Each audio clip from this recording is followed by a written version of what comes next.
Hi students, நம்ம இந்த வீடியோல சிபிஎஸ்இ கிளாஸ் 10 ஸ்டூடெண்ட்ஸ்க்கான இந்த இயர் சாம்பிள் பேப்பரோட சொல்யூஷன் பார்க்க போறோம். செக்ஷன் டி 5 மார்க்ஸ்ல 33ல இருந்து பார்க்கலாம். இதுக்கு முன்னாடி இருக்க எல்லா கொஸ்டின்ஸோட ஆன்சர்ஸும் நம்ம சேனல்ல அவைலபிளா இருக்கு. இந்த கொஸ்டின் பாருங்க. Prove that the length of the tangent drawn from an external point to a circle are equal அப்படின்னு கொடுத்துருக்காங்க. எக்ஸ்டர்னல் பாயிண்ட்னா இப்போ சர்க்கிளுக்கு வெளியில இருந்து ஒரு பாயிண்ட் எடுத்துட்டு அந்த பாயிண்ட்ல இருந்து நம்மளால ரெண்டு டேஞ்சென்ட் வரைய முடியும். அந்த ரெண்டு டேஞ்சென்ட்டோட லென்த்தும் ஈக்குவல் அப்படின்னு ப்ரூவ் பண்ண சொல்லியிருக்காங்க. நம்ம இப்படி ஒரு டேஞ்சென்ட் வரைஞ்சிக்கலாம். அதே மாதிரி இங்கே இந்த சைடும் ஒரு டேஞ்சென்ட் வரைய முடியும். இந்த ரெண்டு டேஞ்சென்ட்டோட லென்த்தும் எப்போவுமே ஈக்குவலாக தான் இருக்கும் அப்படின்றத ப்ரூவ் பண்ணுங்க அப்படின்னு சொல்லியிருக்காங்க. கண்டிப்பாக டயக்ராம் வரைஞ்சிக்கோங்க. ஸோ வரைஞ்சிட்டோம். இப்போ இது வந்து பாயிண்ட் ஆஃப் கான்டாக்ட், இதுவும் பாயிண்ட் ஆஃப் கான்டாக்ட் தான். இந்த பீன்றத எக்ஸ்டர்னல் பாயிண்ட்ன்றதும் ஏபின்றத பாயிண்ட் ஆஃப் கான்டாக்ட்னு எடுத்துக்கோங்க. எடுத்தாச்சு. பேசிக்காக சர்க்கிளோட சென்டர்ல இருந்து பாயிண்ட் ஆஃப் கான்டாக்டை நம்ம கனெக்ட் பண்ணோம் அப்படின்னா டெஃபினட்டாக பர்பண்டிகுலராக இருக்கும். ஏன்னா அதனால தான் அது பேர் டேஞ்சென்ட். ஒரே ஒரு பாயிண்ட்ல டச் பண்ணிட்டு போயிருக்கோம். இதுவுமே 90 டிகிரி தான். இது சர்க்கிளோட சென்டரை ஓன்னு எடுத்துக்கலாம். சர்க்கிளோட சென்டரை இந்த எக்ஸ்டர்னல் பாயிண்டோட மீட் பண்ணிக்கோங்க. ஸோ மீட் பண்ண வச்சாச்சு. இப்போ மேலே ஒரு ட்ரையாங்கிள் இருக்கு, கீழே ஒரு ட்ரையாங்கிள் இருக்கு.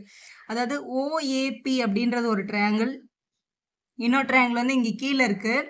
ஓபிபி அப்படின்றது ஒரு ட்ரையாங்கிள். இது ரெண்டு ட்ரையாங்கிளையும் கன்சிடர் பண்ணி பார்க்கும்போது இந்த ஓஏவோட லென்த்தும் இந்த ஓபியோட லென்த்தும் டெஃபினட்டா சேம் தான். ஓஏசி ஈக்குவல் டு ஓபி அப்படின்னு எழுதிக்கலாம். ரீசன் என்னன்னா ரேடியை, ரெண்டுமே ரேடியஸ் ஆஃப் த சர்க்கிள், அதனால அவங்க ரெண்டு பேரும் டெஃபினட்டா ஈக்குவலா இருப்பாங்க. ஓபிஸ் ஈக்குவல் டு ஓபி அப்படின்னு எழுதிக்கலாம். ஏன்னா ஓபின்ற சைடு வந்து இந்த ட்ரையாங்கிளுக்கும் ஒரு சைடா இருக்கு, இந்த ட்ரையாங்கிளுக்கும் சைடா இருக்கு. அப்போ இது வந்து ஒரு காமன் சைடு அப்படின்னு எழுதிக்கலாம். ஸோ இது காமன் சைடு எழுதியாச்சு. இன்னொன்று, இந்த ஆங்கிளும் 90 டிகிரி, இந்த ஆங்கிளும் 90 டிகிரி. ஸோ இந்த ஆங்கிளோட பேர் வந்து ஓஏபி, இந்த ஆங்கிளோட பேர் வந்து ஓபிபி. ஸோ 90 டிகிரி அப்படி எழுதிக்கோங்க. இதுவும் ரைட் ஆங்கிள், இதுவும் ரைட் ஆங்கிள். இந்த ரைட் ஆங்கிளோட ஹைப்பர்டெனஸ் சைடு வந்து இதுதான். ஸோ இந்த ரைட் ஆங்கிள் ட்ரையாங்கிளோட ஹைப்பர்டெனஸும் இதுதான். அப்போ வந்து ஒரு ரெண்டுமே ரைட் ஆங்கிளாக இருக்குது, ரெண்டு பேரோட ஹைப்பர்டெனஸும் ஈக்குவல். இது இல்லாமல் இன்னொரு சைடும் ஈக்குவலாக இருக்கிறதுனால நம்ம இது என்ன காங்குரன்சின்னு சொல்லணும்னா ஆர்ஹெச்எஸ் காங்குரன்சின்னு சொல்லணும். ஆர்ஹெச்எஸ் காங்குரன்சி படி triangle OAB is congruent to triangle OPB அப்படின்னு எழுதிக்கலாம். ஸோ கரஸ்பாண்டிங் சைட்ஸோட எல்லா பார்ட்ஸும் ஈக்குவலாக இருக்கிறதுனால நம்ம அதை ஷார்ட்டாக சிபிசிடி அப்படின்னு சொல்லுவோம். கரஸ்பாண்டிங் பார்ட்ஸ் ஆஃப் காங்குரண்ட் ட்ரையாங்கிள் படி பிஏசி ஈக்குவல் டு பிபி அப்படின்னு சொல்லிடலாம். அப்போ இந்த பிஏவோட லென்த்தும் பிபியோட லென்த்தும் டெஃபினட்டாக ஈக்குவலாக தான் இருக்கும். அதுதான் உங்களுக்கு இங்கே ப்ரூவ் பண்ண சொல்லியிருக்காங்க. Length of the tangent drawn from the external point of the circle are equal நம்ம ப்ரூவ் பண்ணியாச்சு. Using the above result, find the length of BC of the triangle ABCன்னு கேட்டிருக்காங்க. இந்த பிசியோட லென்த்தை கண்டுபிடிங்க அப்படின்னு சொல்லியிருக்காங்க கொஸ்டின்ல. இதில் வந்து circle is inscribed in a triangle touching the sides. இந்த டயக்ராம் இங்கே இருக்கு.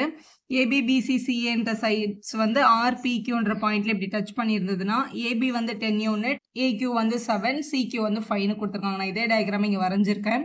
யூசிங் த அபவ் ரிசல்ட்னு கொடுத்துருக்காங்க. நம்ம மேலே என்ன ரிசல்ட் ப்ரூவ் பண்ணோம்னா எக்ஸ்டர்னல் பாயிண்ட்ல இருந்து வரையப்படுற ரெண்டு டேஞ்சென்ட் எப்போவுமே ஈக்குவலாக தான் இருக்கும் அப்படின்றத ப்ரூவ் பண்ணியிருக்கோம். இப்போ இதில் என்னெல்லாம் கொடுத்துருக்காங்கன்னு பாருங்க. ஏக்யூ 7, இந்த ஏல இருந்து இந்த கியூ வரைக்கும் 7 சென்டிமீட்டர் அப்படின்னு சொல்லியிருக்காங்க. சிக்யூ வந்து 5, இங்கே சில இருந்து கியூ வரைக்கும் 5 சென்டிமீட்டர் அப்படின்னு சொல்லியிருக்காங்க. ஸோ பேசிக்காக ஏக்யூவோட லென்த் டெஃபினட்டாக எதுக்கு ஈக்குவலாக இருக்கும் அப்படின்னா ஏஆருக்கு ஈக்குவலாக இருக்கும். ஏன்னா ஏன்றது வந்து இந்த சர்க்கிளுக்கு ஒரு எக்ஸ்டீரியர் பாயிண்ட், எக்ஸ்டீரியர் பாயிண்ட்ல இருந்து வரையப்பட்ட டேஞ்சென்ட் வந்து ஏக்யூவும் ஏஆரும் அது ஈக்குவலாக தான் இருக்கும். அப்போ ஏக்யூ 7ஆக இருந்ததுன்னா ஏஆரோட வேல்யூ நம்ம என்னன்னு எழுதிக்கலாம், 7ன்னு எழுதிக்கலாம். அப்போ இது 7 சென்டிமீட்டர்னு எழுதிக்கோங்க இங்கே. அதே மாதிரி சின்றது எக்ஸ்டர்னல் பாயிண்ட்னா சிக்யூன்றது ஒரு டேஞ்சென்ட், சிபின்றதும் ஒரு டேஞ்சென்ட். அப்போ சிக்யூவும் சிபியும் டெஃபினட்டாக சேமாக இருக்கும். அப்போ ரெண்டு பேருமே 5 சென்டிமீட்டர் தான். அப்போ இங்கே நம்ம என்னென்னு எழுதிக்கலாம், 5 சென்டிமீட்டர் அப்படின்னு எழுதிக்கலாம். இப்போ கொஸ்டினில் இங்கே பாருங்கள், ஏபி வந்து 10ன்னு கொடுத்துருக்காங்க. அதாவது ஏலேருந்து பி வரைக்கும் இந்த மொத்த லென்த் வந்து 10 சென்டிமீட்டர்னு கொடுத்துருக்காங்க. நமக்கு தேவை இந்த பிஆரோட லென்த் மட்டும் தான் வேணும். அப்போ இந்த பிஆரோட லென்த் வேணும் அப்படின்னா இந்த ஏபியோட மொத்த லென்த்ல இருந்து இந்த ஏஆரை மட்டும் நம்ம என்ன பண்ணிக்கலாம், மைனஸ் பண்ணிக்கலாம். இப்போ நம்ம எழுதிக்க முடியும், பிஆரோட லென்த் எனக்கு வேணும் அப்படின்னா நான் ஏபியில இருந்து ஏஆரை மைனஸ் பண்ணிக்கலாம். அப்போ நம்ம என்ன எழுதிக்கலாம், 10 - 7 எழுதிக்கலாம். அப்போ டெஃபினட்டாக இது 3 சென்டிமீட்டர் தான். இது மொத்தமாக 10 வேணும், எனக்கு 7 இருக்கு, அப்போ மிச்சம் இங்கே 3 இருக்கும் அப்படின்னு நீங்கள் டேரெக்டாக கூட எழுதிக்கலாம். இதை கண்டிப்பாக இப்படி எழுதி காமிக்கணும்னு அவசியம் இல்லை. ஸோ பிஆரோட வேல்யூ 3ஆக இருந்ததுன்னா கண்டிப்பாக பிபி கூட டெஃபினட்டாக 3 சென்டிமீட்டர் இருக்கும். ஏன்னா பின்றது ஒரு எக்ஸ்டர்னல் பாயிண்ட்னா பிபியும் பிஆரும் டெஃபினட்டாக சேம் தான். ஏன்னா அவங்க ரெண்டு பேரும் டேஞ்சென்ட். அப்போ பிஆர் ஈக்குவல் டு பிபியாக இருக்கும். ரெண்டு பேரும் 3 சென்டிமீட்டர். மேலே நம்ம ஆல்ரெடி இந்த ரிசல்ட் எழுதி வச்சிருக்கோம். நம்மளுக்கு கொஸ்டினில் என்ன கண்டுபிடிக்க சொல்லியிருக்காங்க, find the length of PC.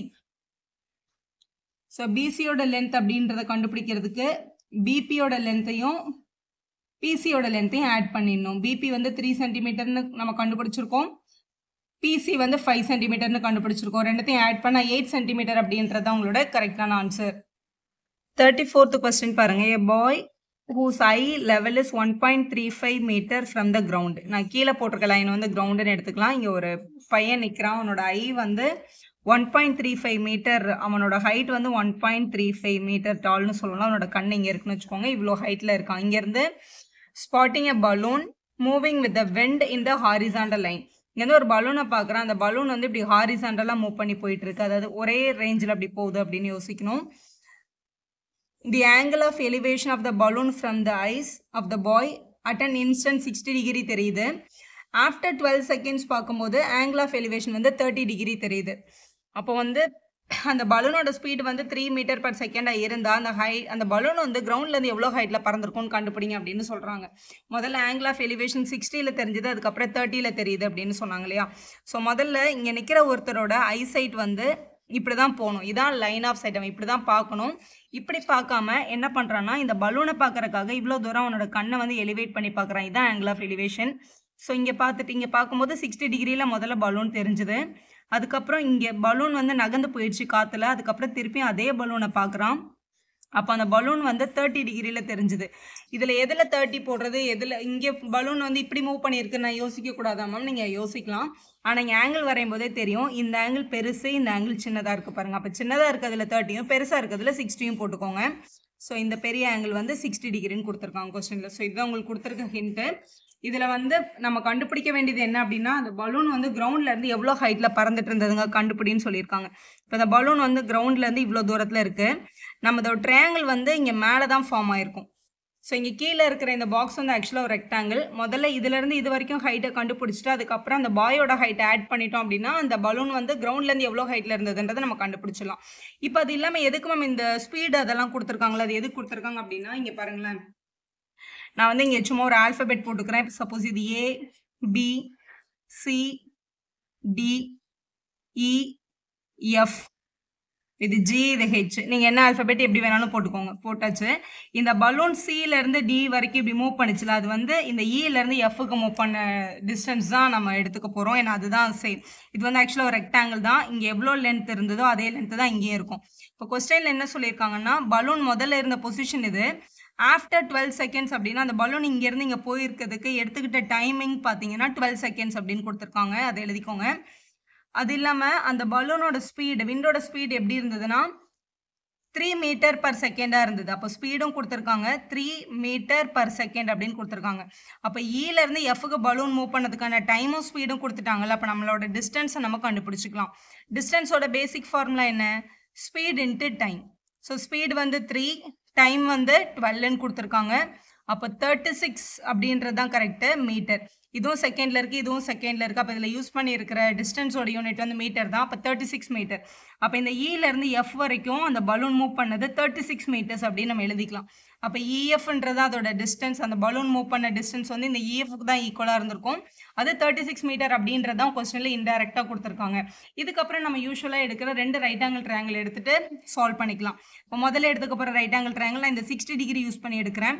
இப்போ இந்த 60 டிகிரி யூஸ் பண்ணி எடுக்கும்போது ACE அப்படின்றது நம்ம ட்ரையாங்கிள் ACE அப்படின்ற ட்ரையாங்கிளில் இங்கே நம்மளோட ஆங்கிள் வந்து 60, நம்மளோட ஆப்போசிட் சைடு வந்து CE, நம்மளோட அட்ஜசன்ட் சைடு வந்து AE. ஏன் ஆப்போசிட்டும் அட்ஜசன்ட்டும் எடுக்கிறோம் அப்படின்னா, ஆப்போசிட் சைடு நம்ம கண்டுபிடிக்க வேண்டியது, அட்ஜசன்ட் சைடில் தான் கீழே கொஞ்சமாக நமக்கு டீட்டெயில் தெரியும், அதனால் இதை எடுத்துக்கிறோம். நீங்கள் ஒன்று CE/AE அப்படின்னு ஆல்ஃபபெட் அப்படியே வச்சு எழுதிட்டு வந்தாலும் ஓகே, இல்லைனா நான் இதை எக்ஸ்ன்னு அசியூம் பண்ணிக்கிறேன், இதை ஒய்ன்னு அசியூம் பண்ணிக்கிறேன்னு இந்த மாதிரி வேரியபிள் போட்டுக்கிட்டாலும் ஓகே தான். நான் இங்கே வேரியபிள் தான் எழுதியிருக்கேன்.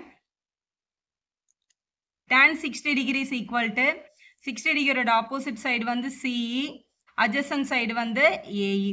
tan 60யோட டேபிள் வேல்யூ இதான் நம்மளோட டேபிள் வேல்யூ. நம்மளோட tan 60யோட டேபிள் வேல்யூ பார்த்தீங்கன்னா √3. இந்த டேபிள் வந்து எப்படி ஷார்ட்டாக எழுதுறதுன்ற வீடியோ நம்ம சேனல் அவைலபிளாக இருக்குது. தேவைப்படுற ஸ்டூடெண்ட் பார்த்துக்கோங்க. இப்போ √3 இஸ் ஈக்குவல் டு CEன்றதை நம்ம எக்ஸ்ன்னு அசியூம் பண்ணியிருக்கோம், எக்ஸ்ன்னு எழுதிக்கலாம். AEன்றதை ஒய்ன்னு அசியூம் பண்ணியிருக்கோம், ஒய்ன்னு எழுதிக்கலாம். டிவைடில் இருக்க ஒய் அந்த பக்கம் எடுத்துகிட்டு வந்தால் மல்டிபிள் ஆகும். அப்போ y √3 இஸ் ஈக்குவல் டு எக்ஸ்ன்னு எழுதி இதை ஃபஸ்ட்டு ஈக்குவேஷன் அப்படின்னு வச்சுக்கோங்க. இப்போ 30 டிகிரி யூஸ் பண்ணியிருக்கேன் இந்த ரெண்டாவது ட்ரையாங்கிள். ட்ரையாங்கிளோட பேரு இன் ட்ரையாங்கிள் 30 டிகிரி யூஸ் பண்ணி ஏடிஎஃப்ன்றது நம்ம ட்ரையாங்கிளோட நேம். ஸோ ஏடிஎஃப் அப்படின்ற ட்ரையாங்கிளில் tan 30 degree is equal to 30 degree இருக்கிறது இந்த ஃபுல் ட்ரையாங்கிள். ஆப்போசிட் வந்து டிஎஃப். நம்மளோட அட்ஜசன்ட் வந்து ஏலேருந்து எஃப் வரைக்கும். அப்போ ஏஎஃப் அப்படின்னு எழுதிக்கணும். tan 30 டிகிரியோட டேபிள் வேல்யூ திருப்பி இந்த டேபிள்ல இருந்து tan 30க்கு வந்து 1/√3. அப்போ இங்கே 1/√3 அப்படின்னு எழுதிக்கலாம். எழுதியாச்சு. சிஇ வந்து எக்ஸா இருந்ததுன்னா டிஎஃப் கூட எக்ஸ் தான். ஏன்னா ஒரே லென்த்தில் தான் மேலே ஹாரிசான்ல பலூன் பறந்ததுன்னு சொல்லியிருந்தாங்க. அப்போ இது எக்ஸ்ன்னு எழுதிக்கலாம். ஏலேருந்து எஃப் வரைக்கும் லென்த்து, ஏலேருந்து இ வரைக்கும் ஒய், இலேருந்து எஃப் வரைக்கும் ஒரு 36. அப்போ நம்ம அதை எழுத வேண்டியது ஒய் ப்ளஸ் 36 அப்படின்னு எழுதணும். ஸோ எழுதியாச்சு. இங்கே டிவைடில் இருக்கிற ஒய் ப்ளஸ் 36 இங்கே எடுத்துகிட்டு வந்தால் மல்டிப்பில் வரும். இங்கே டிவைடில் இருக்க √3 இங்கே எடுத்துகிட்டு வந்தாலும் மல்டிப்பில் வரும். அப்போ y plus 36 is equal to √3x அப்படின்னு எழுதிக்கலாம்.